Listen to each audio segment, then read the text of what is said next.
मित्रों, जब कभी हमारे दिमाग में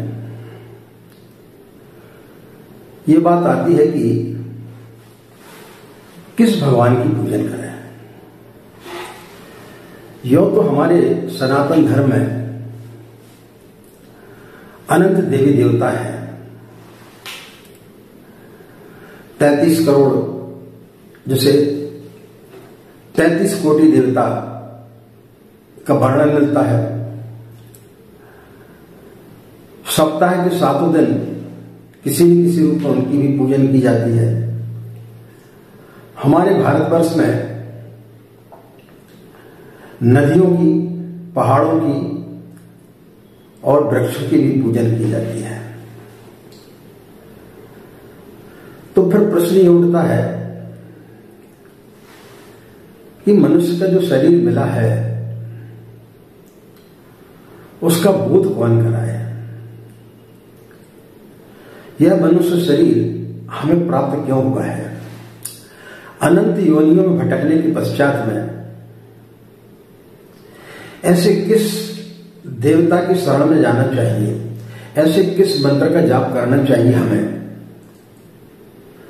जिससे कि इस आवागमन से हमें मुक्ति मिल सके और जो हमारी इस बुद्धि को सन्मार्ग की ओर ले जाए। तो सिर्फ और सिर्फ गायत्री मंत्र ही एक ऐसा मंत्र है जिससे कि सृष्टि के साथ साथ में चारों वेदों की उत्पत्ति हुई है। गायत्री मंत्र ब्रह्मांड का सर्व शक्तिशाली और सर्व सुलभ व बहुत जल्दी मनोकामनाएं पूर्ण करने वाला मंत्र माना जाता है। अब प्रश्न ये उठता है कि मंत्र का जाप कैसे करें, क्योंकि बगैर विधि के और बगैर किसी रूपरेखा के आप कोई भी कार्य करेंगे तो उसमें उतनी सफलता प्राप्त नहीं होती है। फिर हम इधर उधर खोजते हैं और देखते हैं कि गायत्री मंत्र का जाप कैसे करें। कई सदगुरुओं की बातें जब सुनते हैं, सदगुरु तो नहीं बोला जा सकता, धर्म गुरु है, तो उनकी जब बातें सुनते हैं तो वो बड़े भ्रमित कर देते हैं कि गायत्री मंत्र का जाप ब्राह्मण के अलावा कोई नहीं कर सकता है, गायत्री मंत्र का जाप स्त्रियां नहीं कर सकती हैं। अनंत प्रकार की भ्रांतियां मन में बिठा देते हैं। अब ऐसी विषम परिस्थिति में मन में प्रश्न उठता है कि इस मंत्र का लाभ हम कैसे लें? क्या इस मंत्र का लाभ सभी वर्ग के लोग ले सकते हैं? स्त्री पुरुष भी ले सकते हैं या सिर्फ ब्राह्मण ही ले सकते हैं? गायत्री की किस प्रकार की दैनिक साधना की जाए, उनमें क्या क्या हमें सावधानियां रखना चाहिए? क्या उसके भी कुछ अनुष्ठान जैसे नियम, कठोर जिन्हें हम नियम बोलते हैं, उस प्रकार के क्या कठोर नियम होते हैं? यदि आपकी जिज्ञासा है और आप चाहते हैं कि हम गायत्री मंत्र का जाप करें और आप इधर उधर नहीं भटकना चाहते, आप चाहते हैं कि एक ही वीडियो में, एक ही संदेश में आपको वो सारी चीजें मिल जाए ताकि साधना प्रारंभ करने के पूर्व आपके मन में किसी प्रकार की कोई भी भ्रांति ना रहे। उसके पश्चात में कोई भी फिर आपके मन में प्रश्न नहीं उठना चाहिए कि अब हम कैसे करें, इस मंत्र का जाप किस प्रकार से करना चाहिए, कैसे करना चाहिए, कब करना चाहिए। तो कोई भी भ्रांति न छूटे। तो हम चाहते हैं कि एक ही छत के नीचे, एक ही वीडियो में आपको उन समस्त शंकाओं का समाधान मिल जाए। वीडियो काफी लंबा हो सकता है। यह वीडियो लगभग 50 से 55 मिनट के अंदर का रहेगा। तो धैर्य पूर्वक यदि आप सुनेंगे तो आपको गायत्री साधना किस प्रकार से प्रारंभ करना चाहिए और कैसे करना चाहिए दैनिक साधना, उन सारी चीजों के जवाब आपको मिल जाएंगे। इसमें स्टेप बाय स्टेप हम आपको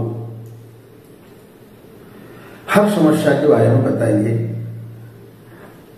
हर आपकी शंका का समाधान करेंगे और आपको बताएंगे कि गायत्री की दैनिक साधना आपको कैसे करनी चाहिए और जब आप दैनिक साधना करते हैं तो वो आपकी साधना कैसे सफल हो, और उसके पश्चात में जब आप थोड़े और आगे बढ़ते हैं तब हम अपने मन को किस प्रकार से एकाग्र करें। इन सब चीजों का जवाब इस वीडियो के माध्यम से आज हम आपको देंगे। यह वीडियो उन्हीं के लिए है जो गायत्री साधना में आगे बढ़ना चाहते हैं, जो गायत्री की साधना करना चाहते हैं और उस मंत्र का पूर्ण रूप से लाभ लेना चाहते हैं। आधी अधूरी जानकारी आपके लिए घातक सिद्ध हो सकती है। तो एक ही जगह पर यदि आपको पूर्ण जानकारी मिल जाए तो फिर आपके अंदर किसी प्रकार का कोई भी संशय नहीं रहेगा। तो हमारा प्रयास रहेगा कि इस वीडियो के माध्यम से हम आपकी उन समस्त शंकाओं का समाधान कर सकें और गायत्री की दैनिक साधना आपको किस प्रकार से करना चाहिए, उन सब चीजों के बारे में विस्तार पूर्वक आज हम आपको बताएंगे। राधे राधे, जय श्री कृष्ण, नमस्कार। मैं आचार्य पंडित ईश्वर गायत्री महामंत्र।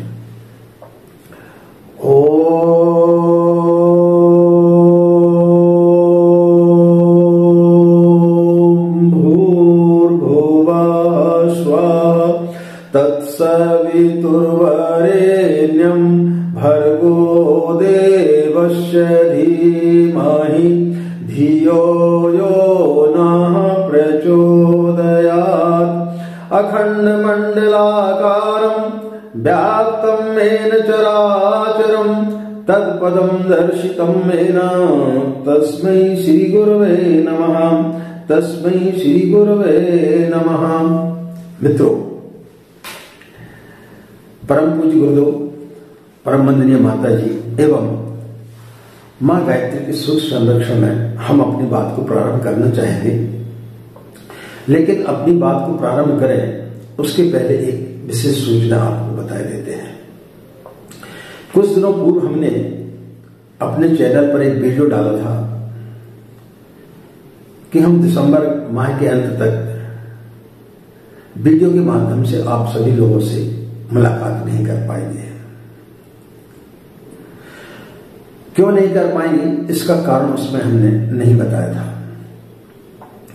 उसका कारण यह है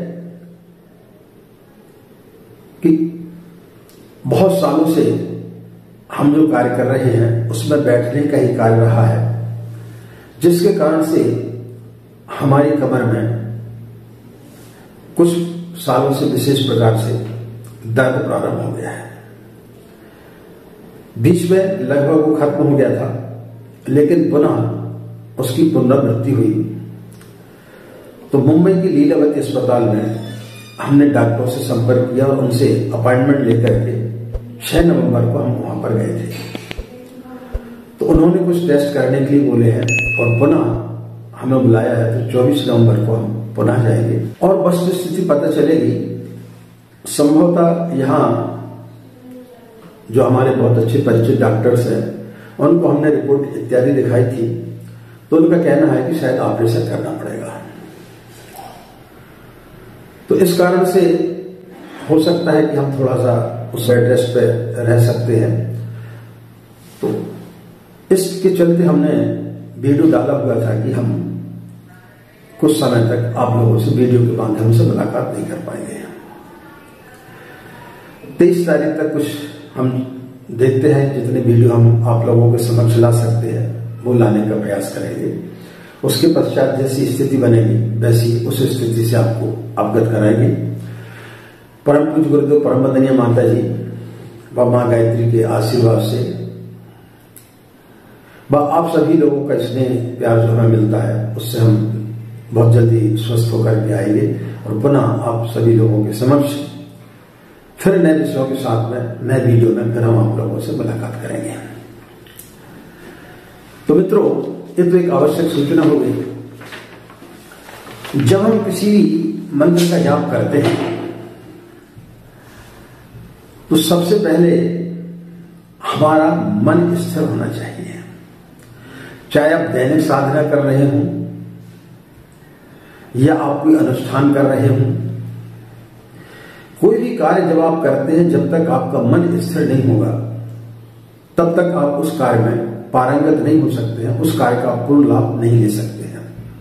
आप व्यवसाय कर रहे हैं, आप नौकरी कर रहे हैं, आप वाहन चला रहे हैं, लेकिन आपका चित्त इधर उधर है तो फिर आप उसमें हानि भी उठा सकते हैं और आपको कोई बड़ा घाटा भी हो सकता है। इसी प्रकार से साधना होती है। साधना में व्यक्ति का चित्त स्थिर होना बहुत जरूरी है। लेकिन अनंत योनियों से हमें जो मनुष्य का शरीर मिल रहा है, हमारा चित्त जो है कई प्रकार की खूंटियों से बना हुआ है और वो भी असत्य की खूंटियों से बना हुआ है। असत्य से बनी हुई कोई भी चीज हमें सत्य तक नहीं पहुंचा सकती है, वह हमें परमात्मा तक नहीं ले जा सकती है। एक बड़ी प्यारी सी कहानी है, उसके माध्यम से हम आपको बताने का प्रयास करेंगे तो निश्चित रूप से आपको हमारी बात बड़ी जल्दी समझ में आएगी और आपको समझ में आएगा कि चित्त का स्थिर होना साधना में क्यों आवश्यक है। रेगिस्तान में एक बड़ा काफिला व्यापार करने के पश्चात में लौट रहा था। लगभग उनके पास में 100 ऊंट थे। रात अंधेरी थी, अमावस्या की रात्रि थी, अंधकार गहरा छाते जा रहा था। सभी लोग काफी थक चुके थे और कहीं न कहीं ठहरने की व्यवस्था बनाना चाहते थे कि कोई ऐसा स्थान मिल जाए जहां पूरे 100 ऊंटों को बांधा जा सके और सभी लोग वहां पर रात्रि में विश्राम कर सकें। कुछ दूर चलने के पश्चात में वहां पर एक सराय मिली। सराय के मालिक से उन्होंने वहां पर ठहरने की आज्ञा ली और उसके पश्चात में उन्होंने बड़े जल्दी जल्दी, क्योंकि बहुत ज्यादा थके हुए थे, सभी ऊंटों को बांधना प्रारंभ किया। एक एक खूंटा बांधते गए और रस्सी से उन ऊंटों को बांधते गए। जो जो ऊंट को बांधते जाते वो सब बैठते जाते हैं। लेकिन बड़ा गड़बड़ हो गया कि जैसे वो सोने ऊंट के पास में गए तो एक खूंटी और रस्सी कम पड़ गई। जल्दबाजी में या तो वो कहीं खो गई या जब चले थे तभी एक खूंटी कहीं गिर गई या लाना भूल गए। अब बड़ी विषम परिस्थिति उनके समक्ष खड़ी हो गई कि इस खूंट को कैसे बांधा जाए।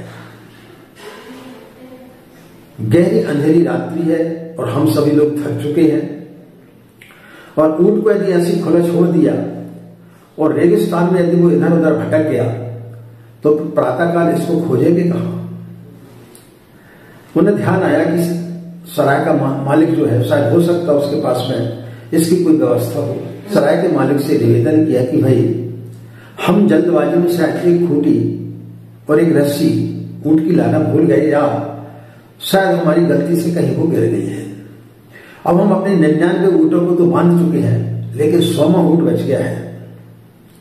अब यदि उसको खुला छोड़ देते हैं इतनी अंधेरी रात्रि में, पता नहीं वो कहां चला जाए, कहां भटक जाए। रात भर हम लोगों को नींद भी नहीं आएगी और हम लोग काफी थके हुए भी हैं। तो सराय के मालिक ने बोला भाई मैं तो बड़ा गरीब आदमी हूं, मेरे पास में खूंटी और रस्सी का साधन तो नहीं है, हाँ लेकिन मैं आपको एक उचित सलाह दे सकता हूं। उन्होंने बोला तो फिर बड़े जल्दी बताइए क्या सलाह है। बोले आप जाइए और खूंटी को गड़ाइए और उसमें उसके गले में रस्सी बांध दीजिए। तो बोले आप कहीं पागल तो नहीं हो गए? हमारे पास खूंटी यदि होती, रस्सी होती तो हम आपके पास आते क्यों? तो बोले रात अंधेरी है, आपके ऊंट को तो पता नहीं है कि खूंटी गड़ाई जा रही है कि नहीं, खूंटी है कि नहीं, रस्सी है कि नहीं, आप उसका एक अभिनय करिए। बड़ी अजीब गरीब बात उसने बताई, लेकिन मजबूरी थी। वो लोग गए, अंधेरी रात में उन्होंने खूंटी गाड़ने का अभिनय किया, जो कि थी नहीं। उसके गले में रस्सी डालने का अभिनय किया, और वो क्या देखते हैं कि बड़ा आश्चर्य हुआ, ऊंट बैठ गया। अब उन्होंने देखा कि चलो अपना काम बन गया, अब ऊंट कैसे बैठा कैसे नहीं बैठा इसके विवाद में क्यों पड़ना, जा करके आराम से सो गए। प्रातःकाल उठे, सभी 99 ऊंटों की खूंटियों को उन्होंने निकाला, उनकी रस्सियों से उन्हें खोला, सारे ऊंट खड़े होकर के चलने के लिए तैयार हो गए। लेकिन जो 100वां ऊंट था, जो कि एक अज्ञात रस्सी से बंधा हुआ था, एक अज्ञात खूंटी से बंधा हुआ था, वो बैठा हुआ था। इन लोगों ने काफी प्रयास किया उसे उठाने का, लेकिन वो ऊंट टस से मस होने के लिए तैयार नहीं हुआ। उन्हें बड़ा आश्चर्य हुआ। उन्होंने सोचा कि पता नहीं सराय का मालिक जो है वो कोई जादू टोना तो नहीं जानता, कोई टोना टोटका तो नहीं जानता, कोई जादूगर तो नहीं है ये। इन्होंने जो विधि बताई उस विधि से हमने ऊंट को बांध दिया, ये बैठ गया, लेकिन अभी खड़ा क्यों नहीं हो रहा है? तो किसी ने सलाह दी कि अब जिसने अपन को बोला उसी के पास चलते हैं कि अब इसको उठाएं कैसे, ये तो उठने के लिए तैयार नहीं है। फिर वो सराय के मालिक के पास में पुनः पहुंचे, बोले भाई ऐसी ऐसी विषम परिस्थिति आ गई। बोले आपने बड़ा धर्म संकट में हमें डाल दिया है। तो उन्होंने बोला कि ऊंट को थोड़ी पता है कि आपने खूंटी बांधी है नहीं बांधी। जिस प्रकार से आपने रात्रि में अभिनय किया है उसी प्रकार से आप अभी जाकर के अभिनय करें।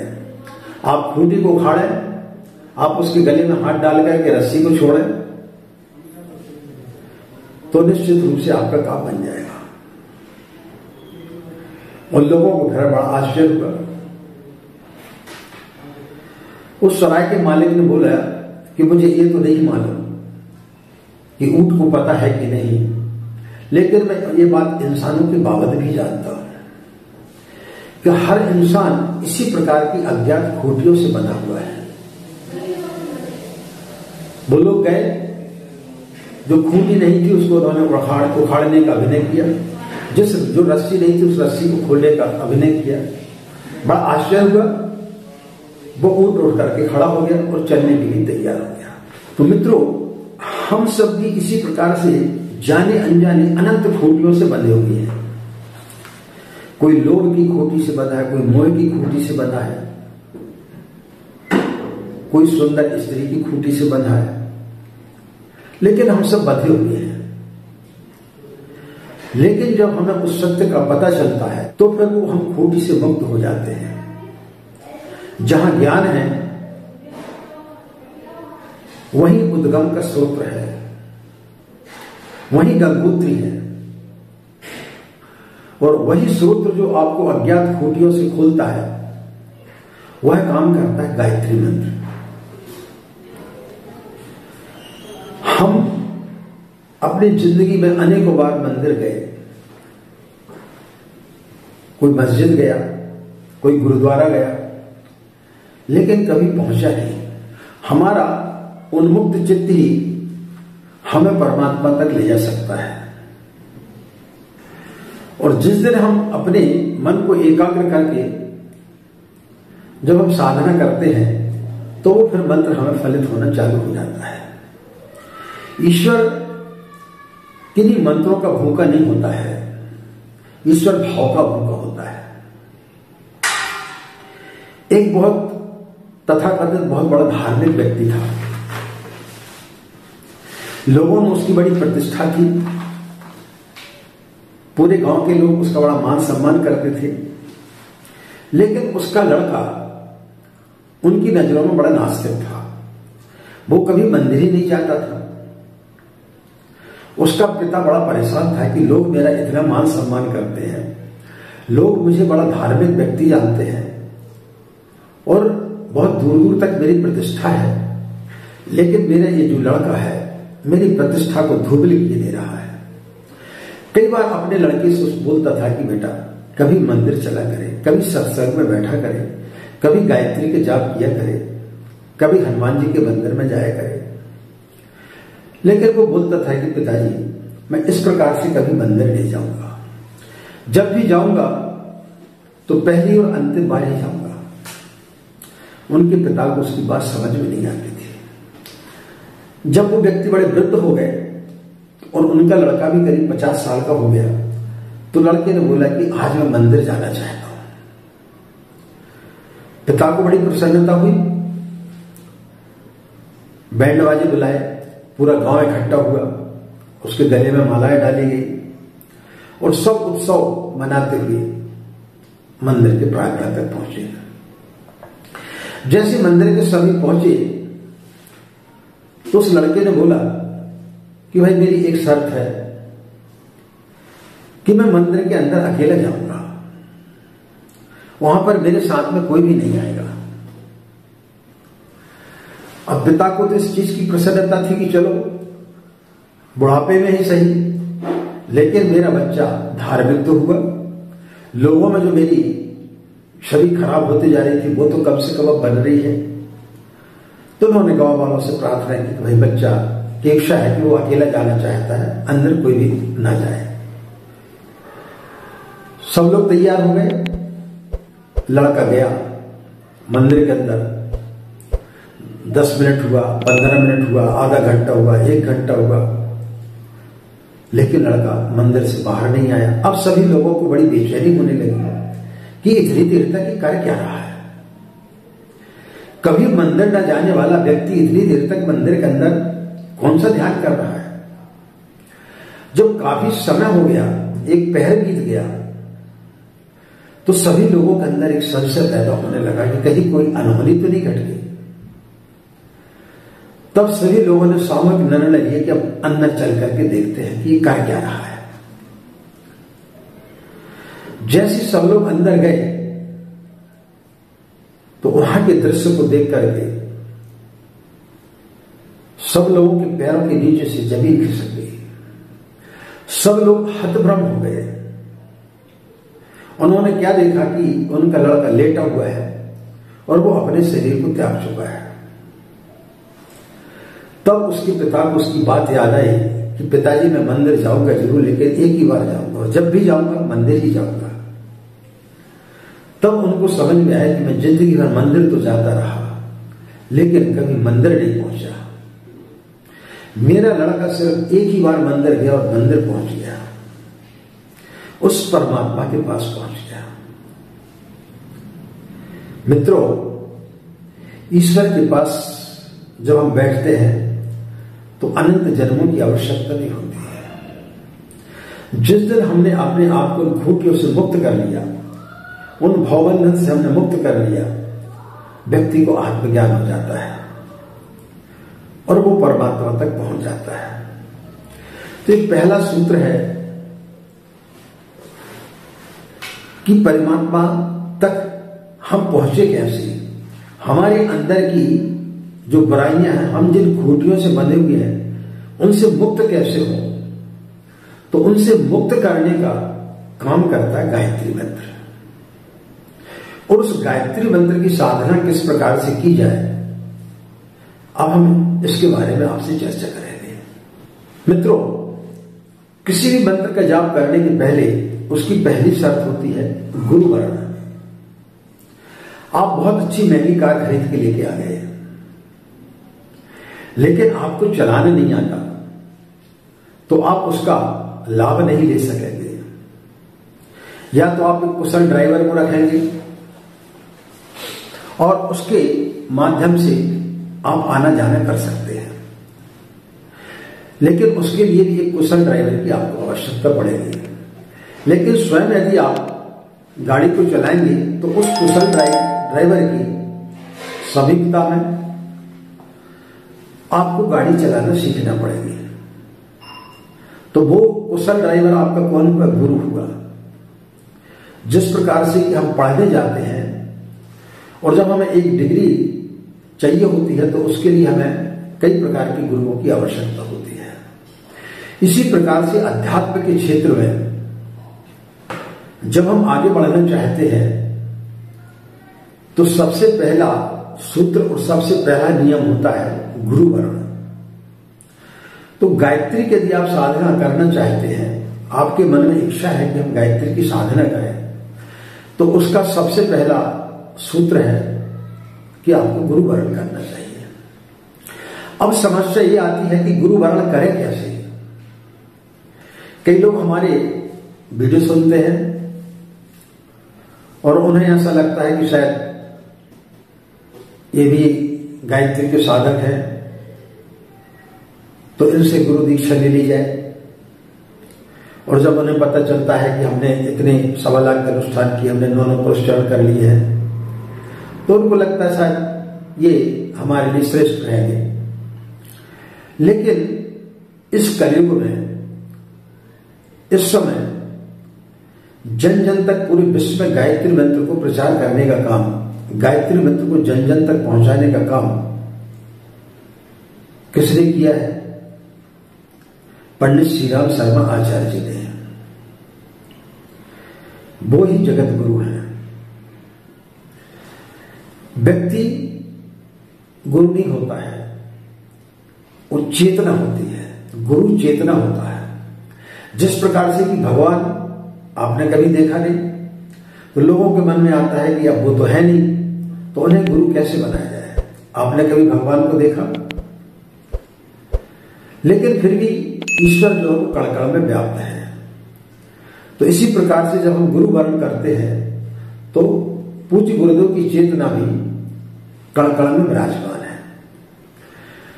तो उनको गुरु वर्ण करने का सर्वश्रेष्ठ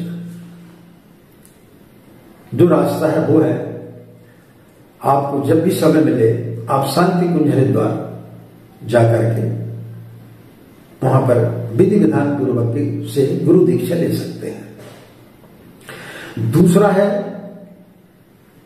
आप नहीं जा पा रहे हैं तो गायत्री शक्तिपीठ हर जगह आपको मिल जाएंगी। जहां भी जिस शहर में आप रहते हैं उसके आसपास कहीं न कहीं मिल जाएगी। गायत्री परिवार के लोग आपको कहीं न कहीं मिल जाएंगे। उन लोगों से आप संपर्क करें और गायत्री शक्तिपीठ में जाकर के आप वहां विधि विधान पूर्वक गायत्री मंत्र की दीक्षा ले सकते हैं। अब कई लोगों का फोन आता है, गुरु जी आप भी दे दें, हमारे यहां तो कोई शक्तिपीठ है ही नहीं।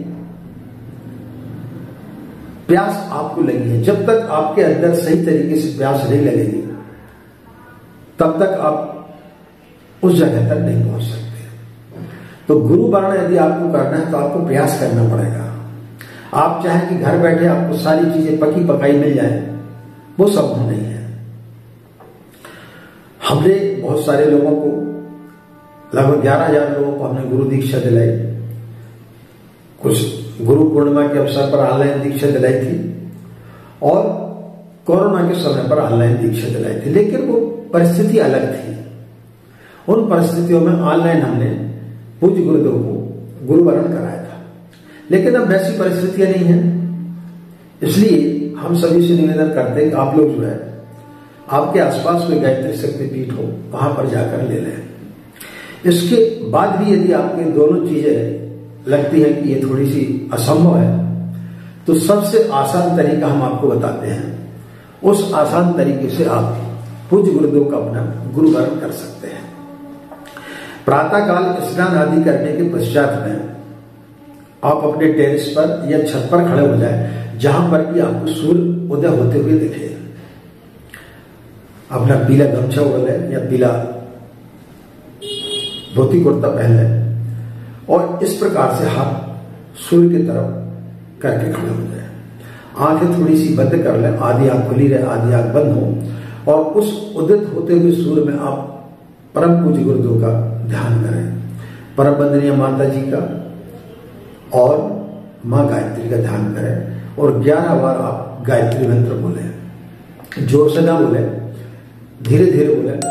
ओम भूर्भुवस्व तत्सवितुर्वरेण्यं भर्गो देवस्य धीमहि धियो यो नः प्रचोदयात्। और इस प्रकार से 11 बार करके आंखों में मल लें और मन ही मन पूज्य गुरुदेव का अपना गुरु वरण कर लें और उनसे प्रार्थना करें कि हम आज से नियमित रूप से गायत्री की साधना प्रारंभ करने के लिए जा रहे हैं। आप अपना सूक्ष्म संरक्षण व अपना मार्गदर्शन हमें देते रहें। और जब भी हम उस स्थिति में आएंगे कि हम शांति कुंज हरिद्वार आ सके तो फिर वहां जाकर के हम फिर विधि विधान पूर्वक गुरु दीक्षा ले लेंगे। तो ये सबसे आसान तरीका है।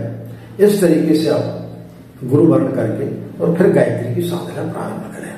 अब समस्या आती है कि जो आप दैनिक साधना करते हैं तो उसमें क्या नियम कानून है। जब आप दैनिक साधना करते हैं गायत्री की तो उस समय किसी प्रकार की कोई भी बंधन नहीं है, किसी प्रकार के कोई ब्रह्मचर्य का पालन नहीं करना है। हाँ, लेकिन यदि आप मांस वगैरह खाते तो उसका सेवन आपको नहीं करना चाहिए। लहसुन प्याज इत्यादि यदि आपके घर में बनता है तो उसको खा सकते हैं। लहसुन प्याज उन लोगों के लिए वर्जित होता है जो साधु संत के स्तर के लोग होते हैं, क्योंकि लहसुन प्याज खाने से दुर्गंध आती है। और कोई भी साधु महात्मा के पास आप बैठेंगे उनको लहसुन प्याज से युक्त यदि भोजन करेंगे तो क्या होगा कि उनके मुंह से दुर्गंध आएगी, तो आपको लगेगा कि किस प्रकार के साधु संत हैं। तो एक तो यह चीज होगी। दूसरा क्या है कि इस प्रकार की चीजें खाने से आदमी के अंदर थोड़ी सी उत्तेजना आती है, इसलिए लहसुन प्याज इत्यादि नहीं खाना चाहिए। लेकिन वो कब ज्यादा उनके ऊपर प्रतिबंध रहता है जब आप कोई अनुष्ठान करते। दैनिक साधना उस प्रकार की होती है कि आप नित्य जिस प्रकार से अपनी दुकान में जा रहे हैं या आप अपने ऑफिस में जा रहे हैं, कार्यालय में। अनुष्ठान इस प्रकार का होता है कि आप अपने व्यापार स्थल में कोई विशेष डील करने के लिए जा रहे हैं कि ये काम हमें मिलना चाहिए। तब फिर आपको अपनी दुकानदारी को भी साफ करना पड़ेगा, अपने स्टाफ को भी ठीक ठाक रखना पड़ेगा, स्वयं भी अच्छे वस्त्र पहन करके जाना पड़ेगा। या आप किसी इंटरव्यू के लिए जा रहे हैं या आप अपने बात से प्रमोशन के लिए जा रहे हैं, उसके लिए बुलाए, तो फिर आपको कुछ चीजों का ध्यान रखना पड़ेगा। फिर ऐसा नहीं चलेगा कि कमीज की बटन खुली हुई है कि कैसे भी कंगी करके चले गए, फिर आपको थोड़ा सा टिप टॉप करके जाना पड़ता है। तो अनुष्ठान क्या होता है कि हम अपने ईश्वर की इच्छा के विरुद्ध कोई कार्य करते हैं, उनको जबरदस्ती हम अपने ओर आकर्षित करते हैं। जिस प्रकार से कि बच्चा जब रोता है और वो अपने माता पिता को अपनी ओर आकर्षित करता है तो माता पिता फिर दौड़ते भी जाते, पता नहीं क्या बात है, बच्चा क्यों रो रहा है।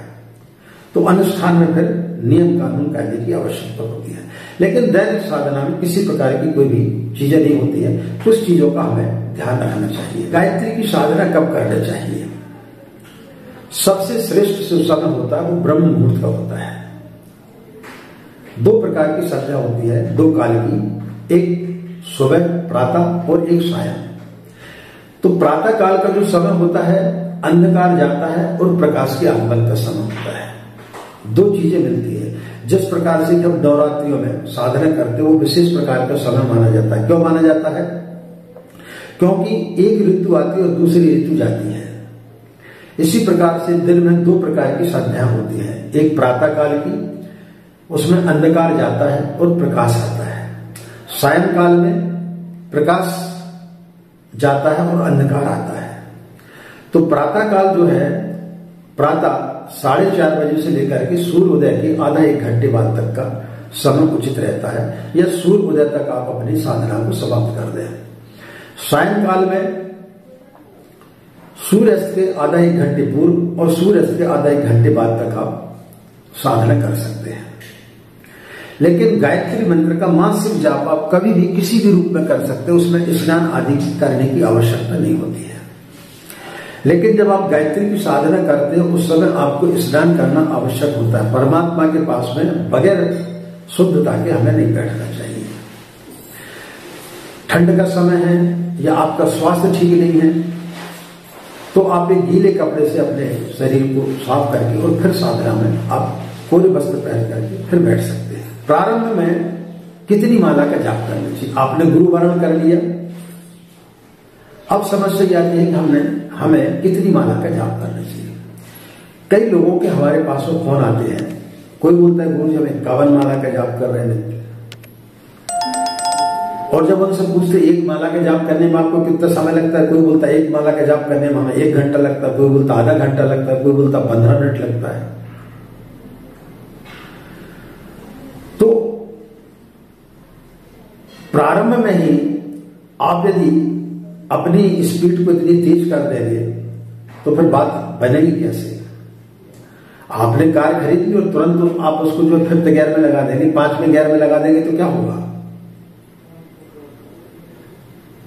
दुर्घटना हो जाएगी, आपकी जान पर बनाएगी। इसी प्रकार से साधना होती है। जिस प्रकार से छोटे बच्चे को पहले पेयजल पिलाया जाता है 6 महीने के पश्चात में, क्योंकि उसकी आंतें कमजोर होती हैं, और फिर धीरे धीरे धीरे धीरे उसको भोजन की मात्रा को बढ़ाया जाता है। इसी प्रकार से साधना होती है। साधना में हमें पहले 24 बार, फिर 108 बार, 324 बार, इस प्रकार से धीरे धीरे साधना हमें बढ़ाना चाहिए। कम से कम 6.5 महीने तक व्यक्ति को 3 माला का जाप नियमित रूप से करना चाहिए। 1 माला समस्त विश्व के कल्याण के लिए करना चाहिए, दूसरी माला समाज के, परिवार के कल्याण के लिए करना चाहिए, और तीसरी माला अपने स्वयं के कल्याण के लिए करना चाहिए। सर्वे भवन्तु सुखिनः, सबके कल्याण की भावना करके जब हम किसी मंत्र का जाप करते हैं तो वो मंत्र बड़े जल्दी हमें फलित होता है। तो किसी भी प्रकार की कोई भी जल्दबाजी नहीं करना चाहिए। मंत्र ऐसा नहीं है कि आप 24 बार जपेंगे या 108 बार जपेंगे तो उसमें आपको कम लाभ होगा, और आप ज्यादा जपेंगे तो उसमें आपको ज्यादा लाभ होगा। आपसे कोई मित्र मिलने के लिए आए, लेकिन जब तक आपका मन उससे बातचीत करने में लगा है तब तक तो आप उसकी बात सुनेंगे, और उसके पश्चात आप इस काल से सुनेंगे, उस काल से निकाल देंगे। वो मित्र यदि आपसे पूछेगा भी कि मैंने क्या बोला था तो आप भूल जाएंगे, तो आप सुन ही नहीं रहे। इसी प्रकार से जब हम आवश्यकता से ज्यादा किसी चीज का जाप करते, आवश्यकता से ज्यादा भोजन खा लें तो आपका पेट खराब हो जाएगा, आवश्यकता से ज्यादा पानी पी लें, आवश्यकता से ज्यादा दवाइयां खा लें, तो हर चीज आवश्यकता से ज्यादा अति सर्वत्र वर्जित है। 1 माला जाप करने में व्यक्ति को ज्यादा से ज्यादा 7 मिनट और कम से कम 5 मिनट का समय लगना चाहिए। जब आप माला का जाप करते हैं, ओम भूर्भुवः स्वः तत्सवितुर्वरेण्यं भर्गो देवस्य धीमहि धियो यो न प्रचोदयात्, इस गति से आपको जाप करना चाहिए। ना तो ऐसा करना ओम भूर्भुवः स्वः तत्सवितुर्वरेण्यं भर्गो देवस्य धीमहि धियो न प्रचोदयात्, ना तो ऐसा करना चाहिए और ना ही बहुत धीरे धीरे करना चाहिए। ओम भूर्भुवः स्वः तत्सवितुर्वरेण्यं भर्गो देवस्य धीमहि धियो यो नः प्रचोदयात्, ये जाप करने की विधि नहीं। इस प्रकार से यदि आप जाप करेंगे तो 1-1 माला के जाप में आपको 1 घंटे का समय लग जाएगा। अनावश्यक रूप से एकदम से अनुष्ठान कर लें, सबलात अनुष्ठान कर लें, पुरुषचरण कर लें। कई लोग बोलते हैं गुरुजी पुरुषचरण कर लें। पुरुषचरण बहुत ही कठिन प्रक्रिया होती है, वो एक प्रकार की तांत्रिक क्रिया होती है जिसमें कि हम भगवान को जबरदस्ती अपनी तरफ खींचते हैं, जिसमें लाभ की जगह हानि भी हो सकती है, और उतना समय हर एक गृहस्थ के पास में नहीं होता है। यह संन्यास्त लोगों के लिए होता है जिनके पास में कोई समय, जिनके पास में कोई जवाबदारी नहीं है, जो इस संसार की मोह माया से मुक्त हो चुके हैं, या जो अपने लड़के बच्चों की शादी ब्याह कर चुके हैं, उनको या जिनके पास में समय है वो लोग कर सकते हैं। खर्चीला भी होता है वो। इसलिए प्रारंभ में व्यक्ति को 1 माला से 3 माला के बीच में जाप प्रारंभ करना चाहिए। साधना हमें कहाँ करना चाहिए? कई लोगों के मन में प्रश्न होता है कि हमारा मंदिर किस दिशा में हो। यदि आपके पास में बड़ा मकान है और आप मकान का निर्माण कर रहे हैं तो ईशान या पूर्व दिशा की ओर आप मंदिर के लिए जगह छोड़ रहे हैं, यानी अपने मंदिर का कक्ष जो है वो पूर्व दिशा या ईशान कोण में आप बनवाएं। लेकिन आजकल लोग फ्लैटों में रहते हैं, जगह का अभाव रहता है। ऐसी स्थितियों में दिशाओं का कोई महत्व नहीं होता है। आप जहां भी बैठ करके पूजा करेंगे, भगवान सर्वत्र है। जिस प्रकार से कि आप एक मोमबत्ती को जलाएंगे उसका प्रकाश चारों तरफ फैलता है, वो कोई दिशा नहीं होती है। ये उस जगह, उस समय के लिए जब लोगों के पास में बहुत ज्यादा जगह होती थी, बड़े बड़े मकान होते थे। गांव में आप जाएंगे तो आज भी बाखर टाइप, जिनको बाखर बोलते, बड़े बड़े मकान होते हैं। तो वहां पर ये व्यवस्था होती थी, लेकिन आज की इस भागा दौड़ वाली स्थिति में इतनी जगह लोगों के पास में नहीं रहती है। लेकिन जब भी आप साधना करते हैं तो ये थोड़ा सा ध्यान रखें कि दक्षिण दिशा की ओर मुंह करके आप न बैठें। पूर्व, ईशान कोण या उत्तर पश्चिम में आप कर सकते, लेकिन दक्षिण दिशा को आप अवॉइड करें। कई लोग अपनी पूजा स्थली पर ढेर सारे भगवान रख लेते हैं, तो बहुत सारे देवी देवताओं का जमघट नहीं होना चाहिए। आधे से ज्यादा समय आपको उसी में निकल जाता है और मन आपका भटकते रहता है। यार गायत्री मंत्र का जाप कर रहे हैं लेकिन इससे तो कोई लाभ नहीं हो रहा, तो गणेश जी का ही मंत्र का जाप चालू कर दिया, नवग्रह का ही मंत्र जाप चालू कर दिया, किसी ने बताया फलाना जाप कर दो, किसी ने बोला हनुमान जी की आराधना करो, आपने हनुमान चालीसा पाठ करना चालू कर दिया, किसी ने दुर्गा सप्तशती का भी पाठ करना चालू कर दिया। कई लोगों के फोन आते, वो इतनी साधना बताते को पता नहीं दिन भर क्या करते रहते, वो सब पूरे भगवानों का नाम ही लेते रहते हैं। एक कहानी आपने मामा भांजे की सुनी होगी, कुछ वीडियो में हमने आपको बताया भी था कि एक भांजा था, उसके 7 मामा थे।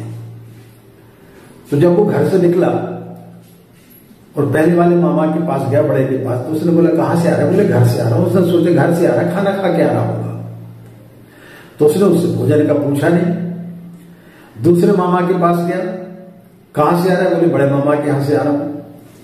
तो उसने सोचा बड़े मामा के यहां से आ रहा तो भोजन करके ही आया होगा, भोजन का समय है। वहां भी उसको भोजन नहीं मिला। इस प्रकार से वो पूरे 7 मामा के पास में गया, लेकिन भूखा का भूखा आ गया, क्योंकि वो सोचता रहा कि इसके यहां खाना खा लिया होगा, वो सोचता रहा इसके यहां खाना खा लिया होगा। इसी प्रकार से साधक की स्थिति हो जाती है। इसका भी जाप कर लें, उसका भी जाप कर लें, ये भी कर लें, वो भी कर लें, और बाद में पता चला मिला कुछ भी नहीं। एक को साधे सब सद है।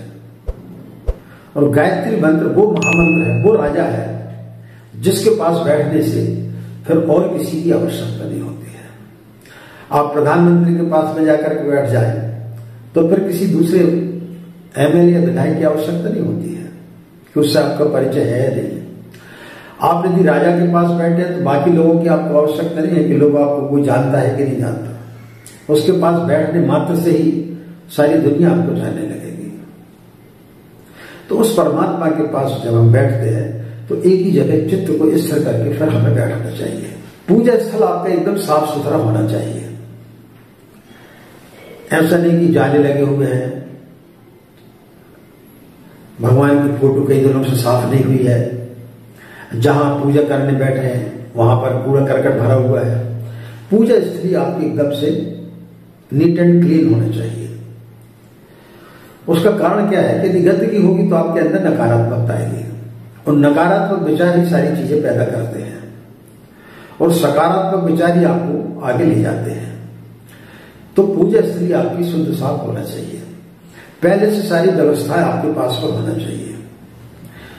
माचिस आप तैयार रखें, रुई तैयार रखें, दीपक तैयार रखें, कपूर की टिकिया रखें, धूप रखें, अगरबत्ती ना रखें, क्योंकि अपने शास्त्रों में कहीं भी नहीं लिखा है धूपम दर्शयामि, ये सब लिखा हुआ है, लेकिन कहीं अगरबत्त्याम समर्पयामि ऐसा कहीं नहीं लिखा।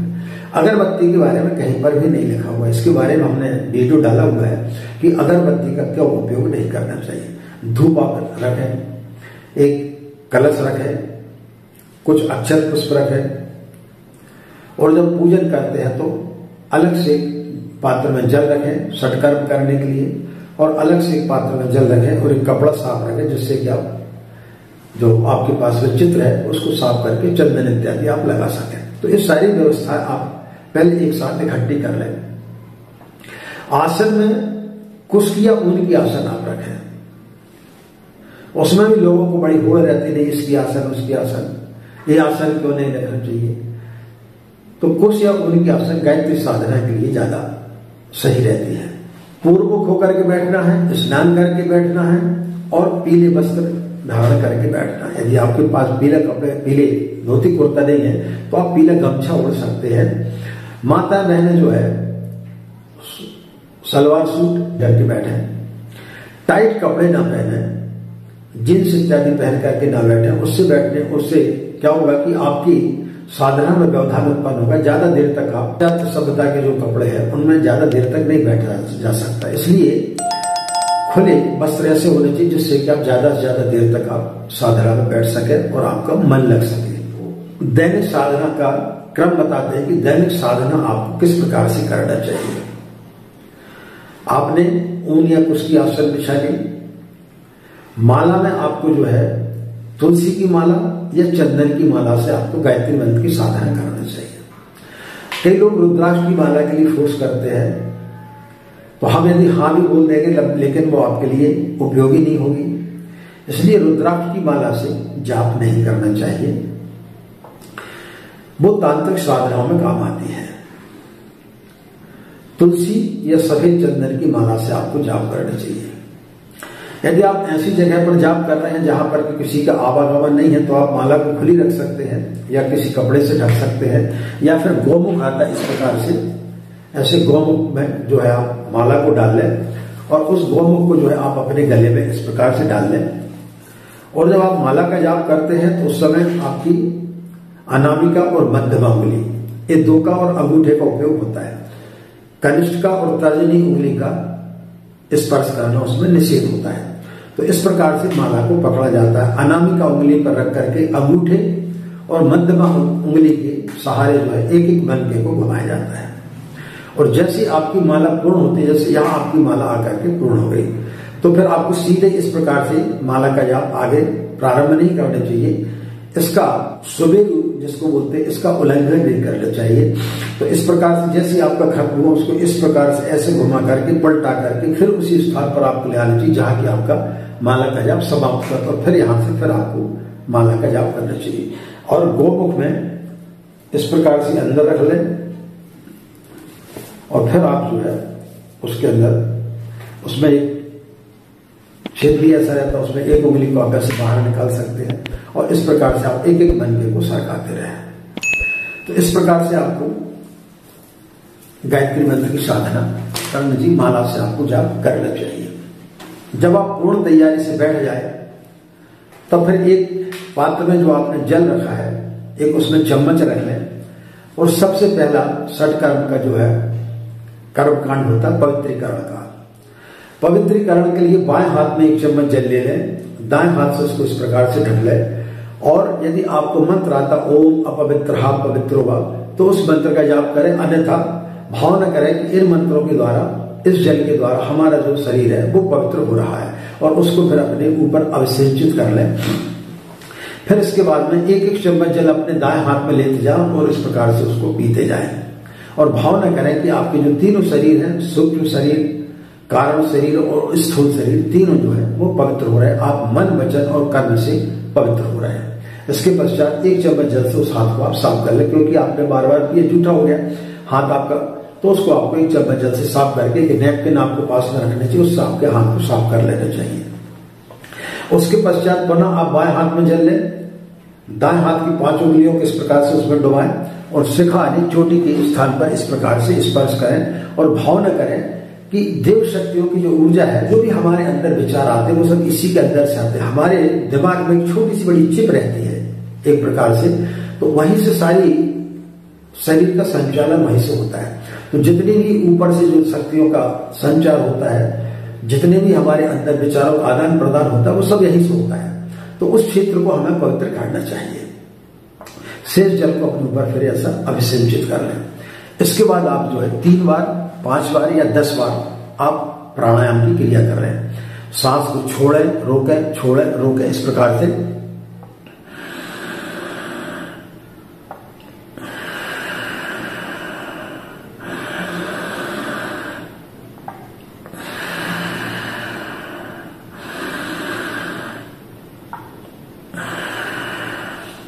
इससे क्या होगा कि आपके अंदर की जितनी भी जो कुविचार है वो धीरे धीरे बाहर निकल जाएंगे और फिर आपका मन एकाग्र होगा और फिर आपका साधना में मन लगेगा। इसके पश्चात में न्यास की क्रिया करनी चाहिए। उसमें बाएं हाथ में आप 1 चम्मच पुनः जल ले लें, दाएं हाथ की 5 उंगली उसमें डुबाएं और बाएं से दाएं की ओर आप जो है उनको स्पर्श करें। पहले मुंह में स्पर्श करें, फिर दोनों नाकों के छिद्रों में स्पर्श करें, फिर दोनों नेत्रों में, फिर दोनों कानों में, दोनों भुजाओं में और दोनों जंघों में स्पर्श करके शेष जल को अपने ऊपर अभिषेचित कर लेना चाहिए। उसका आशय होता है कि हमारे इस शरीर जो है, हमारे जो शरीर की जो इंद्रियां हैं, ये बड़ी गतिशील होती है। जब हम पूजा कर रहे हैं तो वहां पर हमें देव शक्तियों को ऐसे प्रतिष्ठित करना चाहिए और भावना करनी चाहिए कि पूजा करते समय हमारे मुंह से कोई इस प्रकार का अपशब्द न निकल जाए, कोई इस प्रकार की कोई बात न निकल जाए जो कि अनुचित हो। तो यहाँ पर हमें देव शक्तियों को स्थापित करनी चाहिए। नाक से, यानी हमारे नाक में किसी प्रकार की ऐसी कोई दुर्गंध नहीं आनी चाहिए जिससे कि हमारी पूजा में व्यवधान उत्पन्न हो। आंखों में करने से हमारी आंखें अच्छी चीजें देखें, हमारी आंखों के द्वारा किसी प्रकार की कोई वासना या उत्तेजित चीजें हमें यदि हम देखते हैं तो उनमें इस प्रकार की उत्तेजन न आए। कानों से हम अच्छी ही बातें सुने, गलत बातें ना सुने। हमारे हाथ हमेशा अच्छे कार्यों के लिए उठे, किसी गलत कार्य की ना उठे। हमारे पैर जो है वो अच्छे कार्यों के लिए जाए, कहीं सत्संग हो रहा है, कहीं धार्मिक आयोजन हो रहा है, उस जगह के लिए जानी चाहिए, ना कि किसी वैश्या के घर में जानी चाहिए। तो इन सब चीजों में हमें ईश्वर को प्रतिष्ठित करना पड़ता है। इसके पश्चात आप पृथ्वी माता की पूजन कर लें, फिर इसके बाद कलश का पूजन करें, दीपक जला लें। जहां तक संभव हो आपको जो है घी का दीपक जलाना चाहिए। और कई बार मन में लोगों को ये भ्रांति आ जाती है, कई बार पूजा करते समय दीपक बुझ जाता है तो लोगों के मन में बड़ा भ्रम पैदा हो जाता है कि पता नहीं हमारी साधना कहीं गड़बड़ तो नहीं हो गई है। साधना आपकी गड़बड़ नहीं होती है, ये प्राकृतिक चीजें होती है। कभी कोई उसमें कीटाणु, कोई जो है उसमें फुंदी इत्यादि गिर जाती है, कोई उड़ता हुआ कीड़ा गिर जाता है, या हवा का झोंका जाता है, या अचानक कोई आपके कमरे से पैसा निकला और उसने पंखा चालू कर दिया, बुझ गया। तो ये सब चीजें होती हैं, इनमें किसी प्रकार का कोई भी मन में संशय पैदा नहीं करना चाहिए। हाथ से थाली छूट गई, घी का दीपक गिर गया या घी गिर गया, तो इससे कोई अपशगुन नहीं होता है। इस प्रकार की भावनाएं मन में नहीं लानी चाहिए। कई लोग चित्र भेजते, गुरु जी इस प्रकार का जो है वो उसमें आकार बन गया, ये सब घटना होती है। कई बार हमें आकाश में इस प्रकार से आपने देखा होगा कि बादल में आपको हाथी दिख रहा है, कभी आप जैसा आप देखना चाहते हैं वैसी चीज दिख जाती है, तो उससे कोई शुभ या अशुभ परिणाम थोड़ी होते हैं। तो इस प्रकार की जो है चीजों की भ्रांतियों में हमें नहीं पड़ना चाहिए। पूजा करते समय यदि कोई भी सामग्री कम जाती है तो उसको मन में अपने किस प्रकार का कोई भी अशुभता वाले विचार नहीं लाने चाहिए, उसकी जगह आपको अक्षत को उसमें छोड़ देना चाहिए। जहां हमें मंत्र याद नहीं है, मंत्र यदि कोई याद नहीं आते तो हम पर आप गायत्री मंत्र का जाप कर लिया करें। उसके पश्चात फिर जो है आप गोमुख में रख करके और फिर जैसा आपने आपको विधि बताई उस प्रकार से आप फिर जो है अपना गायत्री मंत्र का जाप करें। 1 माला, 3 माला, जितनी भी आप करना चाहते हो उतनी माला का आप जाप करें।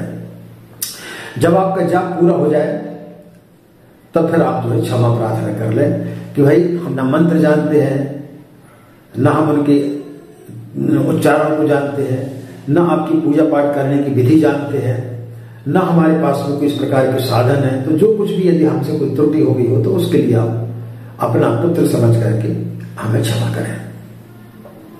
इस प्रकार से भगवान से क्षमा प्रार्थना करना चाहिए। व्यक्ति कर रहा पुत्र, महिला कर रही है तो पुत्री। इसी प्रकार से कई बहनों के फोन आते हैं कि आचार्य जी फलाने कोई कथावाचक बोल रहे थे कि महिलाएं गायत्री मंत्र का जाप नहीं कर सकती। ये सब भ्रामक स्थितियां हैं। सत्य को कहीं प्रमाण की आवश्यकता नहीं होती है।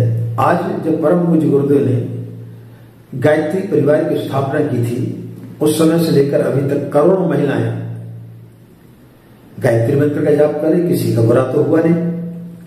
जब 2 2 4 होता है और यदि उनके कहने के अनुसार यदि स्त्रियों का जाप करने से बुरा होता तो फिर उनका भी बुरा होना चाहिए था जो करोड़ों महिला जाप कर रही। यदि उनका बुरा नहीं हो रहा तो आपका कैसे बुरा होगा।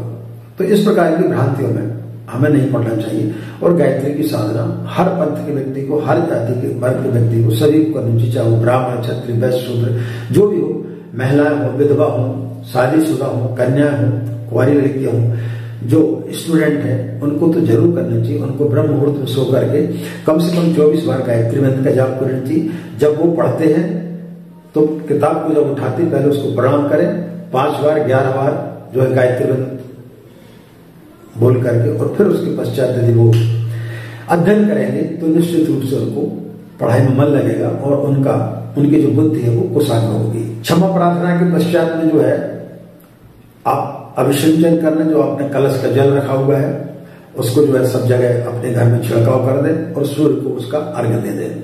थोड़ा सा प्रसाद रख दें। भगवान के लिए आपकी जो भी सामर्थ्य है, कुछ चिरौंजी दाने जो रहते हैं मीठे वाले, वो आप लेकर के रखें, ज्यादा मात्रा में थोड़े से आप उसमें रख दो और बाद में सभी घर के सभी सदस्यों को आप प्रसाद के रूप में उसको आप बांट दिया करें। एक छोटी सी आप आरती कर लें, एक दीपक जला लें, उसमें एक अलग दीपक में जो आप तो कपूर की टिक्के रख लें, एक छोटी सी आरती कर लें और उसके पश्चात में विसर्जन करें कि हे देवी देवता, हे माँ, आप जहां से आए हों वहां पर आप जाएं, लेकिन विवेक के रूप में, ज्ञान के रूप में, हमारी समस्याओं का समाधान करने के रूप में आप हमेशा अपना सुख संरक्षण और हमारे साथ में विराजमान रहें। इस प्रकार से आप उनसे प्रार्थना करके और प्रणाम करके फिर आप अपनी दैनिक क्रिया में लग जाएं। तो इस प्रकार से आप यदि गायत्री की दैनिक साधना करेंगे तो निश्चित रूप से आपको लाभ होगा। और जो हमने आपको शुरू में बताया प्रक्रिया कि मन को एकाग्र करें, जब तक आपका मन एकाग्र नहीं होगा तब तक आप सिर्फ तोते के समान रटते रहेंगे, आपको कोई लाभ नहीं होगा। कई लोग बोलते हैं गुरु जी हमको 15 दिन हो गया, कोई बोलता 1 साल हो गया, कोई बोलता 10 साल हो गया, लेकिन हमें मंत्र फलित नहीं हो रहा। क्यों, कैसे होगा? आपका मन इधर उधर भटक रहा है, आप सिर्फ कामनाओं में डूबे हुए हैं, आप सिर्फ कामना करते चले जा रहे हैं, हमको ये मिल जाए, हमको वो मिल जाए, हमको हमारा ऐसा हो जाए, हमारे बच्चे की शादी हो जाए। तो भगवान इस सब चीज के लिए थोड़ी बैठा हुआ है। ईश्वर के पास बैठने का मेन तात्पर्य ये होता है कि हम अपने व्यक्तित्व का सुधार कैसे करें, हम अपना जो जीवन है उसको सही कैसे उसका वो करें। इस जीवन में आप आए हो तो आपका उद्देश्य क्या है? जब तक आप इस उद्देश्य को नहीं समझ पाएंगे, जब तक आप उन खूंटियों से मुक्त नहीं होंगे, तब तक आपके लिए कोई भी मंत्र फलित नहीं हो सकता है। एक छोटे सी प्रसंग के साथ में हम अपनी बात को समाप्त करेंगे। एक व्यक्ति था, गुरु के पास में गया और गुरुदेव मैं कुछ ऐसा सूत्र पाना चाहता हूं जिससे कि इस सृष्टि पर आवागमन मुक्त हो जाए, मैं किसी मंत्र को सिद्ध करना चाहता हूं। तो उन्होंने बोला कि आप अपने गांव की जो नदी है वहां पर जाएं, उसमें जो कंकड़ पत्थर उसमें एक जो है पारस का पत्थर है, तो वो जिस दिन आपको मिल जाएगा आपकी जिंदगी का आपको जो है सही मूल्य पता चल जाएगा और आपका आवागमन बंद हो जाएगा, आप जो है मोक्ष को प्राप्त हो जाएंगे। वो शिष्य बड़ा प्रसन्न हुआ, नित्य जाता वहां पर पत्थर उठाता और एक एक पत्थर करके उस पर नदी में फेंकते जाता कि कौन सा पत्थर है जो कि पारस का है। एक लोहे का टुकड़ा रख लेता, उसको स्पर्श कराता, फेंकते जाता। कई वर्ष बीत गए, धीरे धीरे उसके अभ्यास में आ गया और जब अभ्यास में आ गया तो एक दिन घटना घटी, उसने स्पर्श कराया, पानी में फेंका, लेकिन जैसे उसने पानी में फेंका तो देखा वो तो सोना हो गया था। वो पारस था लेकिन उसके हाथ से निकल गया। इसी प्रकार से हम लोगों की जिंदगी होती है, जीवन पर्यंत भाग दौड़ में लगे रहते हैं और जब अंत समय आता है तो पारस पत्थर जैसे हमारे हाथ में लगता है और हमारे हाथ से छूट जाता है और फिर उस समय हमें समझ में आता है काश इतनी बड़ी दिव्य शक्ति ने जन्म लिया पंडित श्री राम शर्मा आचार्य के रूप में और उन्होंने जन जन तक गायत्री मंत्र जैसे पारस को फैलाया, हम उससे वंचित रह गए। तो मित्रों कहीं देर न हो जाए, गायत्री मंत्र की साधना करें और अपने जीवन को सार्थक बनाएं।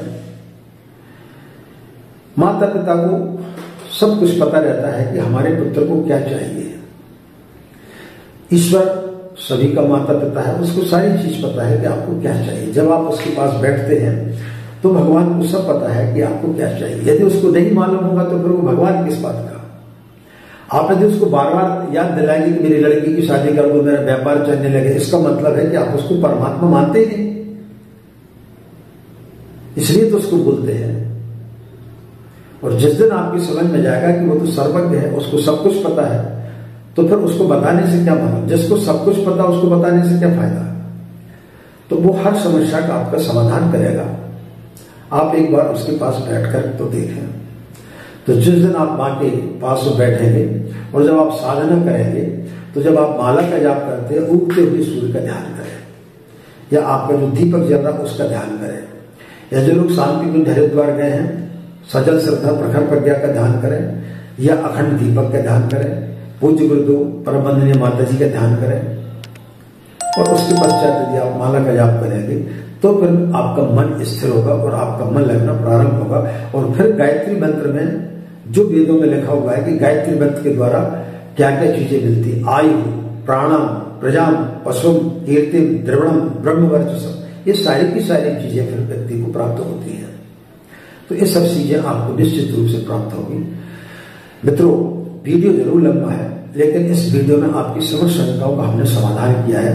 और हम वीडियो इसलिए नहीं बनाते हैं कि हमारे व्यूज बढ़े, यदि व्यूज के आधार पर बनाते तो फिर हम बहुत छोटे छोटे वीडियो बनाते, रील्स बनाते, लेकिन हमारा मुख्य उद्देश्य रहता है कि हमारे वीडियो को भले 10 आदमी सुने और वो 10 में से यदि 8 आदमी का जीवन परिवर्तित हो जाता है तो वो हमें ज्यादा लाभदायी होता है, बशर्ते कि 10 लाख आदमियों को देखने के बाद में एक आदमी का भी जीवन परिवर्तन ना हो। ऐसे 10 लाख व्यूज का करेंगे क्या? तो हमारे वीडियो वही लोग सुनते हैं जिनको धैर्य होता है और जो उस साधना में प्रविष्ट होना चाहते हैं, इसलिए हम उस चीज कतई चिंता नहीं करते हैं। बस ये है कि आपको लाभ किस प्रकार से मिले, ये हमारा मुख्य उद्देश्य रहता है। पूज्य गुरुदेव के विचारों को हम कैसे जन जन तक पहुंचा सके, ये हमारा मुख्य उद्देश्य रहता है। आज की बात समाप्त। नए विषय में और स्वस्थ होने के बाद में हम पुनः आप सभी लोगों से भेंट करेंगे। हमें आज्ञा दें। नमस्कार। शांति।